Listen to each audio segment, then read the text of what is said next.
For 7 years of marriage, Ethan had never missed a single one of our anniversaries. Yet, on the day of our 7th wedding anniversary, we still met at the creek. He graciously offered me the bouquet of flowers he had prepared, but I turned my face away from his intended kiss. I stood up immediately and walked out without looking back. The smile on Ethan's face froze instantly. He asked in a low voice, "Grace, what's wrong? Why are you just leaving like this?" Ethan followed, still holding the flowers, a look of confusion on his face. I stopped and took a few steps back. "Let's get a divorce, starting today." "Why?" His voice trembled slightly. I pointed at the figure outside the window. "The one he truly loved is here for you again. Aren't you going out to comfort her?" Before we continue, please subscribe to this channel and let us know in the comments where you're tuning in from. My resolute words pierced Ethan's heart like a knife. His breathing hitched, and a bitter expression crossed his face. Then he rushed out. He moved too quickly, bumping right into me. When I stepped outside, he was already escorting Chloe through the door, his arm around her. The moment Chloe saw me, she rushed forward and showered me with apologies. "Grace, everything that happened today is my fault, completely my fault. Please don't blame Ethan anymore. You can hit me or scold me, whatever you want. If that's not enough to make you feel better, you can even slap me. As long as it makes you feel relieved." After speaking, she directly offered her face, feigning fear and terror. "Chloe, come back quickly. This has nothing to do with you, Grace is just making a scene." Ethan, who felt protective of her, immediately pulled her into his embrace, gently stroking the hair from her forehead.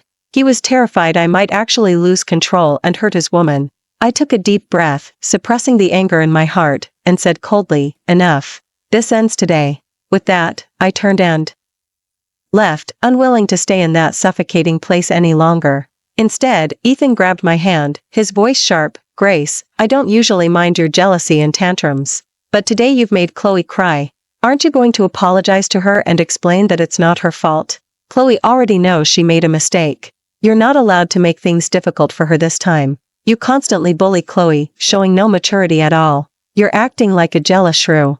He forcefully pulled my arm, intending to make me bow down and apologize to Chloe. I lowered my eyes, looking at my red and swollen arm where he had pulled me, and spoke softly. "Once you divorce me, you won't have to worry about me bullying your beloved Chloe anymore." A barely suppressed joy flickered in Chloe's eyes, but she still feigned alarm. "Grace, don't say things you don't mean. If you and Ethan are angry because of me, I'll leave." "Fine, then go," I casually replied. Seeing her face turn pale, I then smiled. "You've said that countless times, but when have you ever actually left? Every time, you end up crying and threatening to die, which then makes Ethan scold me and force me to apologize to you. Right, you've gone to such lengths to try and drive me away, just so you can take my place as his wife. How could you ever truly leave? It's nothing more than a trick, a feigned retreat to advance." Her face flushed and paled in turns as she bit her lip and looked at Ethan. Ethan's face hardened, and as expected, he repeated that line. "Grace, apologize to Chloe." I couldn't be bothered to look at him, so I stood up and left. But he grabbed my wrist. "You know how busy I am with work. But today, I made sure to be here for our anniversary, because I was afraid you'd wait too long. When will you ever change your spoiled temper?" His grip tightened, his knuckles digging into my arm, which was already sore from being pulled. I cried out in pain, frowned, and slapped him. He stared blankly at the red and swollen spot on my arm, a flicker of panic in his eyes. I spoke slowly and deliberately. "Ethan, I no longer need you to reluctantly celebrate anniversary after anniversary with me. Go be with the person you truly want to be with. Don't bother me anymore. Have you forgotten how I was injured last year because of you too?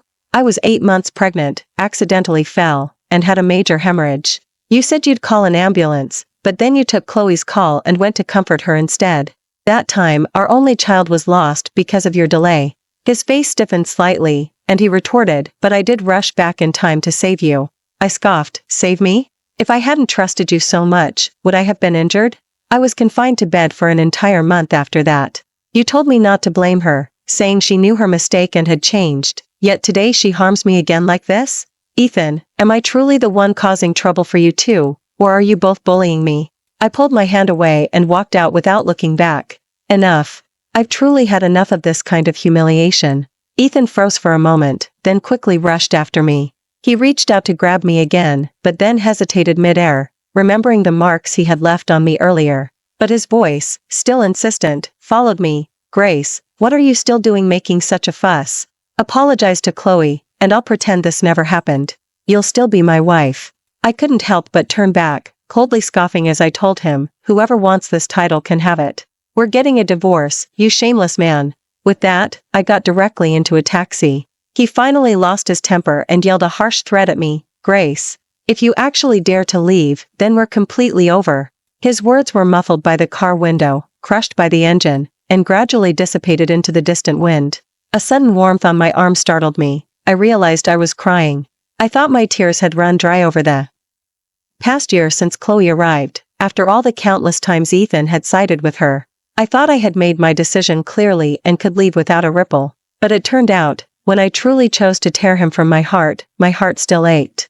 Well, this would be the last time I cried for him. After returning home, I packed my luggage and left the rental apartment I had once shared with Ethan. After many years, I returned to her family home. Robert looked at me. Though I had dried my face, my eyes were still red and swollen. After listening to my entire story, he said angrily, I thought that by arranging your marriage to Ethan back then, he would be grateful and protect you well. I never imagined that this animal would treat you this way.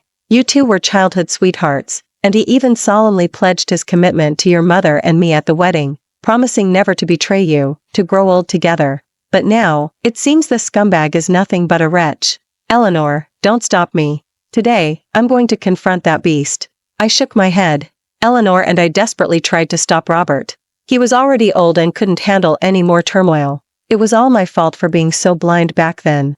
On the day of my wedding to Ethan, I should have known. After he lifted my veil, he took a phone call and rushed off, claiming something major had happened at the company that day. I playfully asked him to let someone else handle it for a night, saying he could deal with it after our wedding the next day. But he sternly told me that prioritizing business over personal matters was crucial, and even if he loved me dearly, he couldn't let personal romantic matters affect the big picture. So, on our wedding night, he left me alone, spending their wedding night alone. At the time, I was foolishly impressed by his dedication, even going so far as to urge Robert to help him more, just so Ethan's company could steadily climb the corporate ladder and he'd have more time for me. But everything changed after the second year of our marriage, when he brought home Chloe, who claimed to be an orphan. Chloe said she wanted to see the ocean, so Ethan took 3 months off just to accompany his nominal sister to see the sea. Chloe said she wanted to ride a Ferris wheel, so he booked out the entire amusement park, even arranging for all the staff to serve her, just to make Chloe smile. Such blatant favoritism made me cry, throw tantrums, try to stop him, reason with him, and even argue. But always just frowned impatiently. What are you making a fuss about? She's just my nominal sister. Nothing has happened between us. She's completely innocent. You're just thinking too dirtily. And you, Grace, you're my wife. You should be more composed and steady. Next time we go see the ocean, I'll remember to bring you the seashells you like. Recalling the past, I lowered my eyes and said nothing, unable to hide the bitter smile on my lips. Robert looked at me, his eyes filled with bitterness, and his voice full of self-reproach. My dear daughter, you rest well at home. During this time, I will hire a good lawyer to handle your divorce. You just stay home and spend time with Eleanor. She hasn't seen you in a long time and thinks about you all the time. Upon hearing these words, I could no longer hold back and threw myself into Eleanor's arms, wanting to cherish this familial affection once more. After learned of Ethan's betrayal and infidelity towards me, he immediately took decisive action. He not only stopped providing financial support but also led a large group of former investors away from Ethan's company. Ethan, however, was unfazed. He thought I was throwing a tantrum, deliberately instigating my parents to pressure him and force him to yield. He continued to indulge Chloe, acting as if nothing had happened, taking her to various restaurants and banquets. Rumors began to spread that the CEO of Vance was condoning his adopted daughter from the ORP. Hainage and bullying his legitimate wife and had taken a new lover. They said that Chloe had been sly and manipulative since she was young, secretly having feelings for Ethan, and now, under the guise of being sponsored, she was meticulously planning to take over as the legitimate wife. Ethan then decided that I was the one who had ordered the spread of these rumors, wanting to ruin Chloe's reputation to vent my anger. So he ordered people to fabricate rumors about me to suppress the gossip about him and Chloe. They said I was spoiled, and merely because I was angry, I went back to her family home to complain to my parents. They also claimed that my pride as a privileged young woman was sky high. and that just because a sponsored student accidentally broke a teacup, I had someone break Chloe's hand. They spoke with vivid detail, even releasing videos online. Furthermore, Ethan and Chloe entering a hotel together was distorted into, I myself couldn't stand the loneliness and willingly debased myself by having an affair with a random man. Many online gossipers actually believed these rumors, discussing them widely on various platforms and criticizing me, the daughter of the Shin family, as frivolous and promiscuous, a tyrannical woman who abused her power. I was recuperating at home and was unaware of the raging rumors on the internet.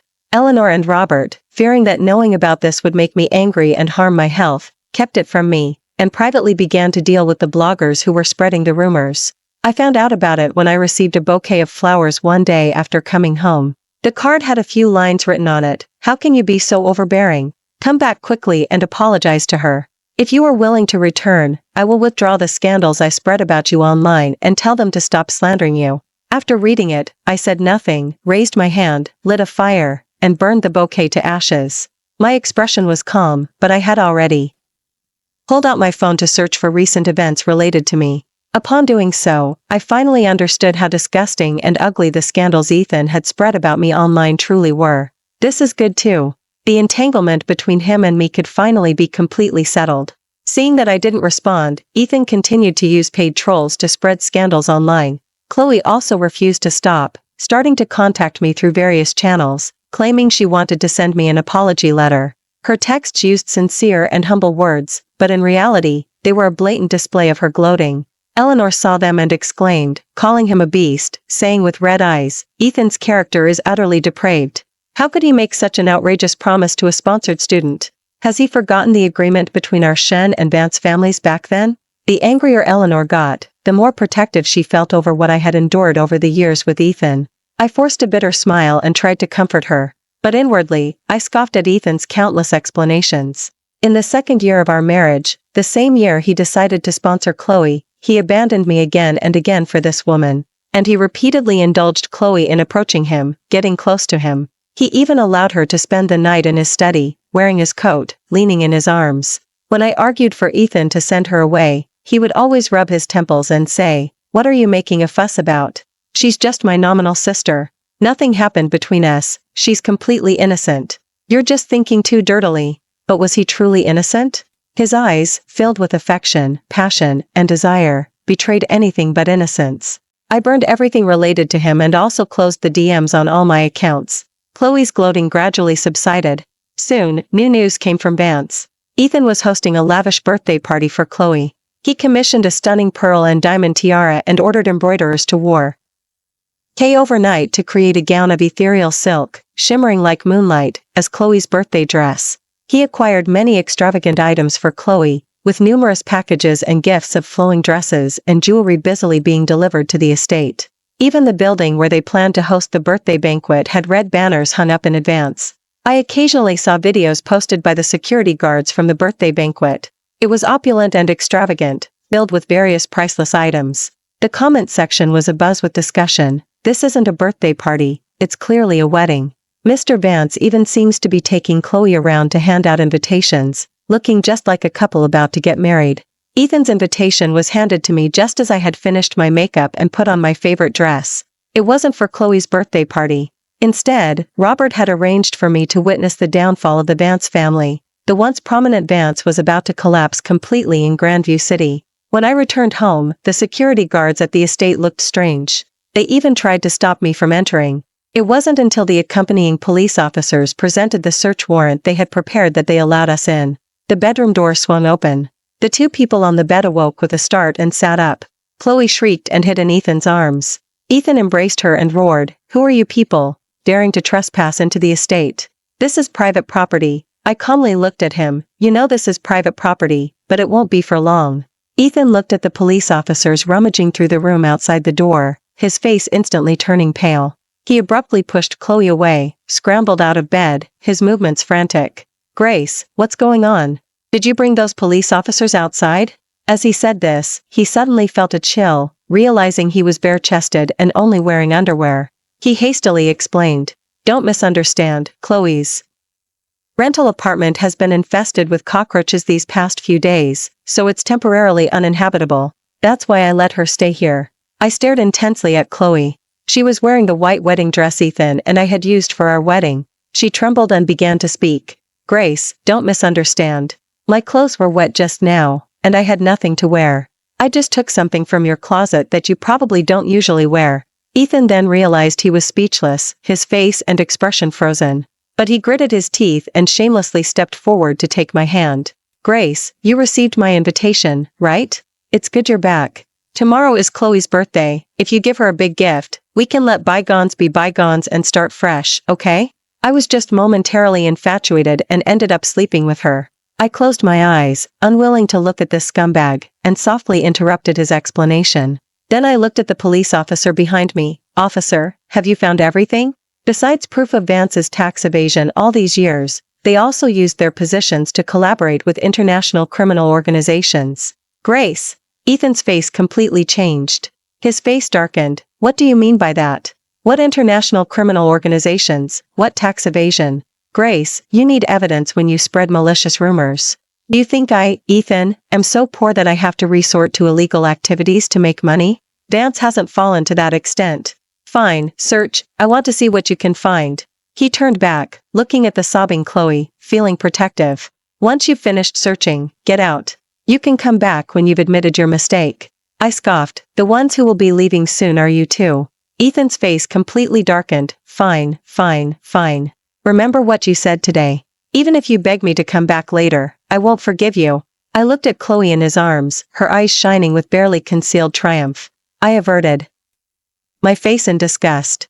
A female police officer who was searching suddenly exclaimed, Captain, there's an irregularity here with a foreign payment transaction. Chloe, hearing this, suddenly froze. Then she shrieked, broke free from Ethan, and rushed towards the female officer. No, that's my stuff.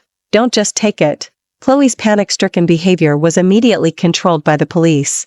She immediately started crying and screaming, Ethan, save me. Ethan instinctively pushed me away, trying to protect Chloe. Seeing me fall to the ground, he started to reach out to help, but I pushed him away. Chloe, who was being restrained, cried and trembled. Ethan, I'm so scared. Ethan gently comforted her, then turned to me. There must be some misunderstanding here, Grace. Why must our relationship come to this? Do you have to hurt Chloe? Even now, seeing Ethan still so deluded, I just felt like laughing. You think I'm hurting her? But now, the officers will prove everything. Ethan froze. For the first time, he didn't comfort Chloe. Instead, he stared blankly at her, as if he suddenly understood something. I made you a company assistant. Were you hiding something from me and tampering with company affairs? Or did you even commit illegal acts? Chloe immediately fell to her knees, kowtowing. I was wrong. I just wanted to help the company earn more money. I thought the company had so much money, it wouldn't miss a little I took to invest, so I gave it to Uncle and them. Ethan's mind went blank. Who is Uncle? Bring him here. At this moment, Ethan's face finally turned ashen, unable to utter a single word. The next moment, more evidence of tax evasion and illegal activities was found by the officers. Ethan's face became increasingly dejected, while Chloe, kneeling beside him, could only cry and plead for him to save her. Ethan, save me quickly. I didn't do any of this. Ethan's movements stiffened. The next moment, he lowered his head and glanced at Chloe. Then he turned around and, unwillingly, also knelt down. Subsequent investigations revealed that Chloe had been caught in a gambling trap years ago, set up by others. The people behind her even used her to entice Ethan. Unexpectedly, this young CEO easily fell for the temptation. It didn't take much effort for her to repeatedly use Chloe's position as an assistant to conduct various illegal activities within Vance. She even helped international criminal organizations launder money. Even herself relapsed into gambling addiction, secretly transferring company assets to fund her bets. The once glorious Vance was actually rotten to the core, a mere shell. Unfortunately, because Ethan was completely unaware, he was eventually found innocent and bailed out of the detention center by a lawyer appointed by his family. Ethan finally knew fear, and realized he was about to lose everything. During one outing, he blocked my car in the middle of the road. His words were full of sincerity. Grace, I hope you can help me. The company issues are actually all a misunderstanding. I scoffed. Misunderstanding? What misunderstanding? Ethan, it's over between us. I don't want you to bother me anymore. I don't want to deal with your problems anymore. Can you let me go? His face flushed and paled. I'm sorry. I didn't want to resort to this, but Chloe is innocent. She was actually the one being used. She was deceived by that uncle and fell into the gambling trap. Now she's been sentenced to death, and I hope you can help me save her." Seeing my speechless and mocking smile, his tone became hesitant. I was too tired to deal with Ethan anymore. I just wanted to stop being entangled with him. Unexpectedly, Ethan showed me a video. In the video, Chloe was on her knees in prison, crying hysterically. "Grace, please save me. The court sentenced me to death, but if I return the embezzled funds, I can still get a suspended sentence. I'm still so young, I don't want to die." She cried and kowtowed, her forehead hitting the floor with dull thuds. "I'll never try to steal Ethan from you again. I just beg you to pay the restitution. I'll never appear around you two again, okay? I don't mind suffering hardships. I'll work like a dog to repay your kindness." She cried pitifully, she cried humbly. Every word she uttered was like a sharp blade, piercing the ears of the bystanders. I had already been slandered online by the paid trolls Ethan had hired. Hearing this, the surrounding crowd couldn't help but whisper even more.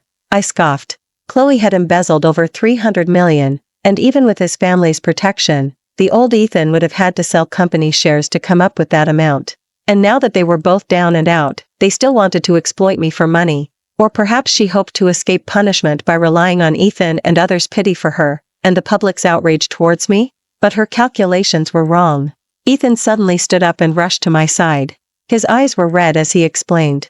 "Grace, I actually have no relationship with Chloe. I only chose to sponsor her as a way to repay her parents, who saved my life years ago." He frantically hugged me, refusing to let go, continuously saying, "It's not what she said between us. I really just repaid a kindness. I brought her home after learning her parents had passed away and she had no one." Before he finished speaking, I pushed him away with one hand. "Why bother? It's always been lies. I'm really curious when you'll ever tell me the truth." I took out my phone and played another video. In the video, after Chloe had knelt and cried in prison, she stood up, her voice choked, and cried as she leaned into Ethan's arms. "Ethan, you have to save me. That time we didn't use protection. I actually got pregnant with your child. As long as we successfully get the money from Grace, we can not only pay the fine and get acquitted, but I can also be transferred for medical treatment as a pregnant woman, so I can get out and recover with you." The air around us was silent for 3 seconds. All eyes fell on Ethan. I looked at him too. He didn't deny it, his face just turned deathly pale, his eyes unfocused, his lips trembling. He was silent. I looked at Ethan's pale face and finally laughed. Not sarcastically, but a bitter laugh. "You've been lying to me from the start. Do you still want to exploit me?" Ethan froze, his lips moved, as if to say something, but I quickly got into the car and closed the door. Watching the car start moving, he finally couldn't help but run wildly after it. He chased me desperately, his eyes red, repeating again and again, "I'm sorry, Grace, I'm truly sorry." I didn't look back at him. Chloe, seeing that I wasn't going to give her a single penny and that she would truly spend her life in prison, finally panicked. She collapsed, screaming, when the court announced the final verdict. "How could this happen? I'm innocent." Her screams pierced my mind like needles. I closed my eyes, but in my ears, I heard the swirling snow of the northern lands from that year. I had gone to snowy resort with my parents, but I stumbled and injured my leg. At that time I was far from the crowd, and my parents couldn't find me. It was Ethan, who was just a boy my age back then, braving the wind and snow, protecting me with his nearly frozen body. He carried me down Blackwood, step by step. His lips were purple from the cold, but he still smiled and said, "Don't be afraid, little sister, I'm here." It was in that moment that my heart stirred. Later, hearing that his business had failed and his family had cast him out, I intentionally sought Robert's help, hoping that he would be the one I married. That year, it was also him, blushing, his voice eager. "Grace, can you wait for me for 2 years? I want to give you a grand wedding, not when I'm destitute like this. I hope to be able to stand proudly and give you a splendid wedding, and bring you home as my wife." I looked into his shining eyes, and my face flushed. "I trust you." His eyes immediately lit up, and he hugged me tightly. "I'll work hard. I want you to be Ethan's wife in grand style, the happiest girl in all of Grandview City." Robert later called him over and asked how he planned to treat me in the future. He didn't kneel, standing straight and tall, his voice clear and deliberate. "If she marries me as my wife, I will promise her a life of luxury and boundless wealth. Should I achieve my ambitions one day, I will promise her a life free of worries, making her the happiest girl in the world." If I break this vow, may fate strike me down. Robert listened, remained silent for a long moment, and finally nodded. Just like that, on our wedding day, when he lifted my veil, his eyes were full of stars. I finally brought you home as my wife. Grace, from now on, you'll be my cherished treasure. I will never let you suffer any injustice. I believed him too completely. Even when he later abandoned me, saying he had to rush back to the company for business, I didn't resent him. Only because when he returned, he held me and gently coaxed me. I'm sorry, Grace, the company is still in its early stages of development and requires constant work. If I were to abandon my grand ambitions just because I married you, I might never be able to give you the future I promised. Once I secure a few more major deals and the company stabilizes, I'll have more time to come back and be with you. By then, you will certainly be the most respected and happiest girl in all of Grandview City. My eyes were red, but a smile touched my lips. Those were my bittersweet days. Sweet enough for me to remember every promise he made, bitter enough for me to tolerate, endure, and forgive him again and again in this marriage. But thinking about it now, it turns out, everything he said from the very beginning was a lie. Later, Ethan repeatedly sought to see me. Time and again, he had people deliver messages and apology letters written in blood. But I never saw him once, and I threw the letters directly into the fireplace. It wasn't until Chloe's case had its final trial and sentencing. Terrified in prison, she saw all the evidence and results laid out before her. She would be spending the rest of her life in jail. She immediately collapsed to the ground, appealed again, and cried in the high court, revealing everything about her relationship with Ethan. I let Grace down, but I'm truly innocent. Ethan never told me anything at first. I didn't know he was already married. It was only after he started supporting me that I found out he already had a wife. He even sweet-talked me, saying he married Grace for his career, and that once he climbed the corporate ladder and became a big CEO, he'd divorce Grace. Then, he'd marry me. I was just too foolish. I was deceived by him. And I loved him too much, which is why I did those things to harm Grace.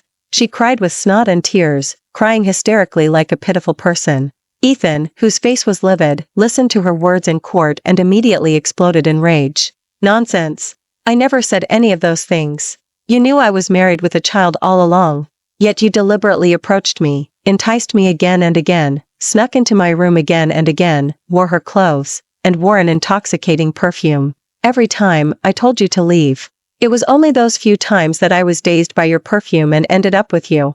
He frantically looked at the cameras. Grace, believe me, you're the only one in my heart. If she hadn't deliberately enticed me, I wouldn't have touched her at all. Back then, I truly was just repaying a kindness. Chloe also wildly refuted, shrieking as she tried to break free from her shackles and lunge at him. You're the one talking nonsense. What repayment of kindness? If you truly were repaying a kindness, you would have taken me with you when you came back from my parents' funeral 5 years ago. If you hadn't returned to the village this time and seen how I'd grown up, why would you have brought me to the big city? If you hadn't actively approached me and hugged me again and again, and told me that if it weren't for Grace, you would have already given me a proper status, would I have ended up like this? The two immediately started tearing at each other. In the courtroom, many jury members had initially believed the rumors Ethan spread to slander me, some even joining in the comments. Now, upon learning the truth and seeing the two of them tearing each other apart without regard for their image, they all covered their faces and frowned. I stood before the screen, watching quietly. Watching the person I once thought was my true love, now truly revealing his heart, and it was so sickening. A year later, it was again the season of blossoming flowers in Grandview City. The streets were adorned with lanterns and streamers, preparing for lavish wedding preparations. Ethan limped down Blackwood, his clothes tattered, covered in scars, his face disfigured beyond recognition. He hobbled, swaying, to the old arch, hearing the bustling crowds and the beating of drums. Whose wedding is it today? He stopped a child passing by, his voice dry and hoarse. The child glanced at him, wrinkled his nose in disgust, and said, "Are you silly? It's the Shin family's daughter getting married, of course. Why else would it be so grand? Sister married the wrong person before, but now she's finally marrying a good man," he said, kicking Ethan's shin, and ran off. Ethan coughed up a mouthful of blood, collapsed to the ground, and lost consciousness. Robert said he would arrange a better man for me, one who would love me with all his heart. I didn't agree, merely saying softly, "Daughter no longer believes in love in this life. I only wish to live out the rest of my days alone." Unexpectedly, Mr. David, the eldest son of the Zhang family, personally came to my doorstep. On a snowy night, he stood outside the door, holding flowers, refusing to leave.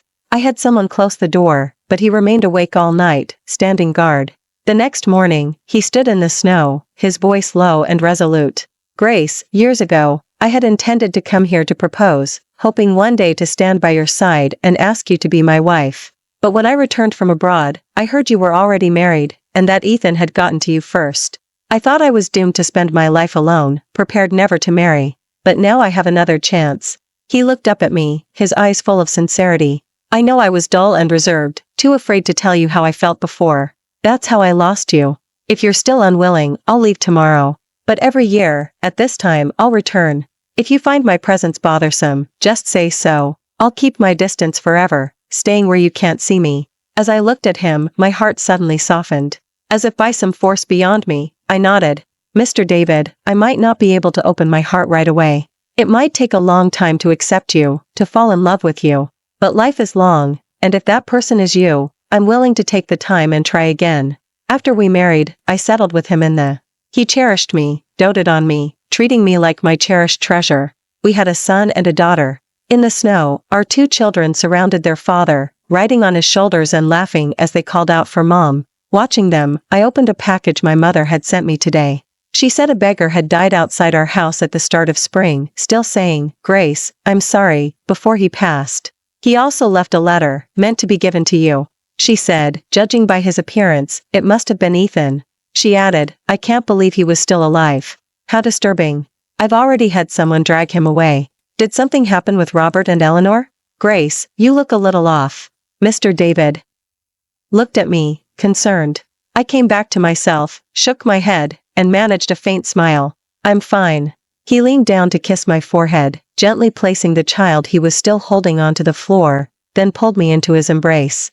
If anything's wrong, tell me. I'm here for you. I didn't say anything, simply throwing the letter I held directly into the fireplace. The flame slowly consumed the paper, turning it to ash. I turned to look at our 2 children. They were riding on a rocking horse, laughing and playing, their giggles bright and clear. I walked over and pulled them both into a tight hug. The room was filled with warmth and cheer. Outside, the snow had just begun to subside. Those from the past, in the end, were left to the wind. Thank you for watching today's story. If you enjoyed this video, please give it a like and share it with your friends. We look forward to hearing your thoughts in the comments.